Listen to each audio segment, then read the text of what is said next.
ജീവിതത്തിൽ എല്ലാത്തിനും ഒരു വിശ്രമമുണ്ട്.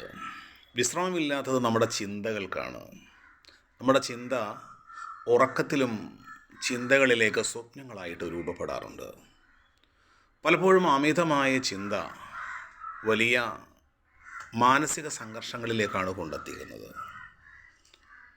ഒരു വിദ്യാർത്ഥി പരീക്ഷയുടെ റിസൾട്ട് വരുമ്പോൾ അതിന് വരുന്നതിന് തലേ ദിവസം തന്നെ അവൻ ആകെ ടെൻഷനാണ്.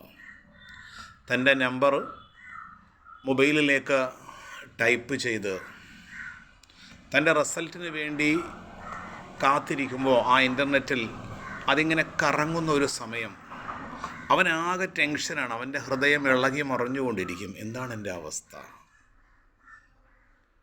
അതുമല്ലെങ്കിൽ ഒരു രോഗി 10-40 വയസ്സുള്ള ഒരു ചെറുപ്പക്കാരൻ ഡോക്ടർ പറഞ്ഞു, ചെറിയൊരു ക്യാൻസറിൻ്റെ സംശയം എനിക്ക് തോന്നുന്നുണ്ട്, ഒരു വിദഗ്ധനായ ഡോക്ടറെ ഒന്ന് കാണിക്കണം. ചെക്കപ്പുകളൊക്കെ നടത്തി ആണോ എന്നറിയാൻ വേണ്ടി അതിൻ്റെ പത്തോളജിയിലേക്ക് അതിൻ്റെ ചെക്കപ്പൊക്കെ നടത്തുവാൻ വേണ്ടി വിട്ടതിന് ശേഷം അതിൻ്റെ റിസൾട്ട് വരുന്ന ആ സമയത്ത് തൻ്റെ കയ്യിലുള്ള ആ വസ്തുത അങ്ങോട്ട് കൊടുത്തിട്ട് അവർ പിൻ ചെയ്ത് തനിക്ക് അസുഖമുണ്ടോ ഇല്ലയോ എന്നറിയുന്ന ആ സമയം, ആ റിസൾട്ട് വരുന്ന സമയം വല്ലാത്തൊരു ടെൻഷനായിരിക്കും.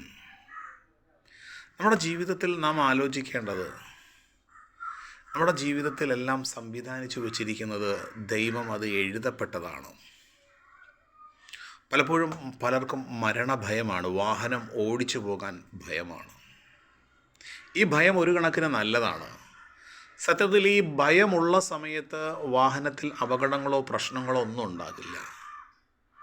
ഭയമില്ലാതെ ഭയം മാറി അതിശീഘ്രം വാഹനം ഓടിച്ചു പോകുമ്പോഴാണ് അത്യാഹിതങ്ങൾ കടന്നു വരുന്നത്. അതുപോലെയാണ് മരണം ദൈവം നിശ്ചയിക്കുന്ന സമയമാകുമ്പോൾ നാം ഈ ലോകത്ത് നിന്ന് വിട പറയും.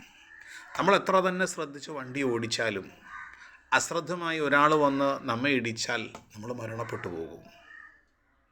അതുകൊണ്ട് അതിനെക്കുറിച്ച് ചിന്തിക്കുകയല്ല, ജീവിക്കുന്ന കാലം അത്രയും സന്തോഷത്തോടെയും ആഹ്ലാദത്തോടെയും ഞാൻ കാരണം മറ്റൊരാളുടെ മനസ്സിൽ വേദനയും സങ്കടങ്ങളും പ്രയാസവും ഉണ്ടാകാതെ ആഹ്ലാദത്തോടെയും സന്തോഷത്തോടെയും ജീവിക്കുക എന്നുള്ളതാണ് ജീവിതത്തിൻ്റെ ആഹ്ലാദകരമായ